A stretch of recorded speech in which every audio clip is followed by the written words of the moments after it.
कांग्रेस मतदाता सूची के शुद्धिकरण एसआईआर का विरोध करती है। कांग्रेस वक्फ बोर्ड में रिफॉर्म का विरोध करती है। साथियों, कांग्रेस ने शरणार्थियों को सुरक्षा देने वाले सीएए कानून तक का विरोध किया।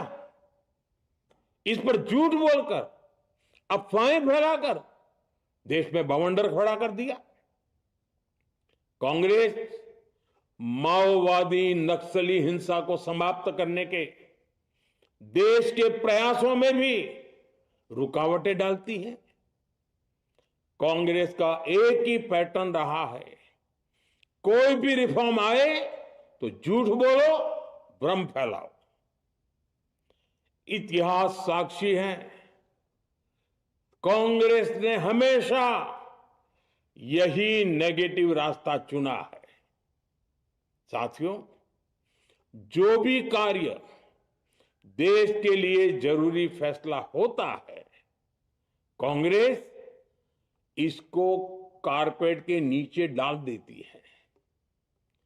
कांग्रेस के इसी रवैये की वजह से भारत विकास की उस ऊंचाई पर नहीं पहुंच पाया जिसका भारत हकदार है।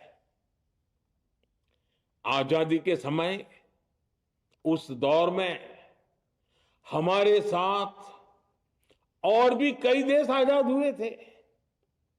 ज्यादातर देश हमसे बहुत आगे निकल गए और इसकी वजह थी कि कांग्रेस हर रिफॉर्म को रोककर बैठी रही।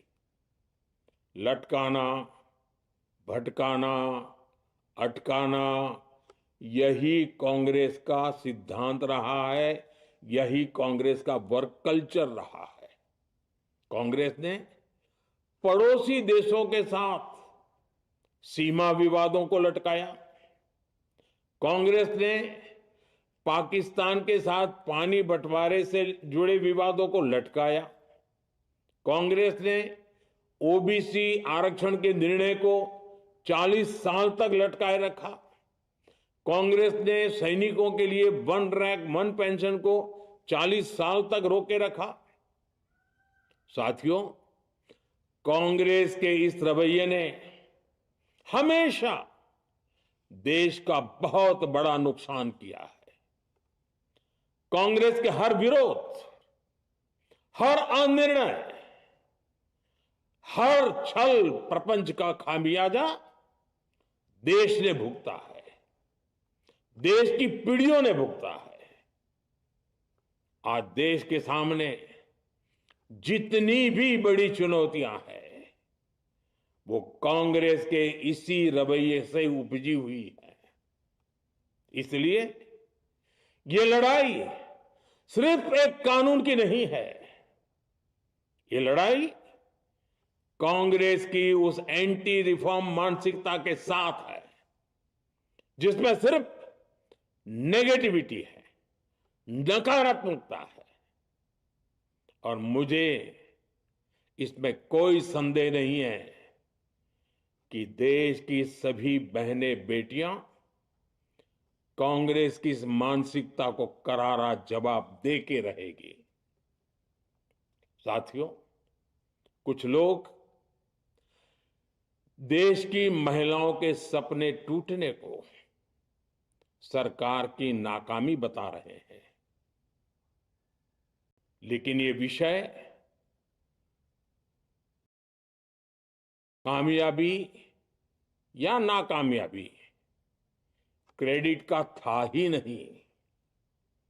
मैंने संसद में भी कहा था, आधी आबादी को उनका हक मिल जाने दीजिए, मैं इसका क्रेडिट विज्ञापन छपवाकर विपक्ष के सभी लोगों को दे दूंगा।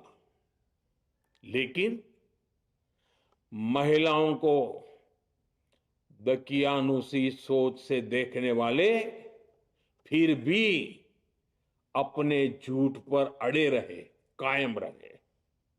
साथियों, नारी शक्ति को भागीदारी दिलाने की लड़ाई दशकों से चल रही है। वर्षों से मैं भी इसके लिए प्रयास करने वालों में से एक हूं। कितनी ही महिलाएं ये विषय मेरे सामने उठाती रही, कितनी ही बहनों ने पत्र के द्वारा मुझे सारी बातें बताई हैं। मेरे देश की माताएं, बहनें, बेटियां, मैं जानता हूं आज आप सब दुखी हैं। मैं भी आपके इस दुख में दुखी हूं। आज भले ही बिल पास कराने के लिए जरूरी 66% वोट हमें नहीं मिला हो, लेकिन मैं जानता हूं देश की 100%, 100% नारी शक्ति का आशीर्वाद हमारे साथ है। मैं देश की हर नारी को विश्वास दिलाता हूं, हम महिला आरक्षण के रास्ते में आने वाले हर रुकावट को खत्म करके रहेंगे, हटा करके रहेंगे। हमारा हौसला भी बुलंद है, हमारी हिम्मत भी अटूट है और हमारा इरादा भी अड़िग है। महिला आरक्षण का विरोध करने वाली पार्टियां ये देश की नारी शक्ति को संसद और विधानसभाओं में उनकी भागीदारी बढ़ाने से कभी भी रोक नहीं पाएंगे। सिर्फ वक्त का इंतजार है। नारी शक्ति के सशक्तिकरण का बीजेपी एनडीए का संकल्प अक्षुण्ण है। कल हमारे पास संख्या बल नहीं था, लेकिन इसका मतलब ये नहीं है कि हम हार गए। हमारा आत्मबल अजेय है। हमारा प्रयास रुकेगा नहीं, हमारा प्रयास थमेगा नहीं।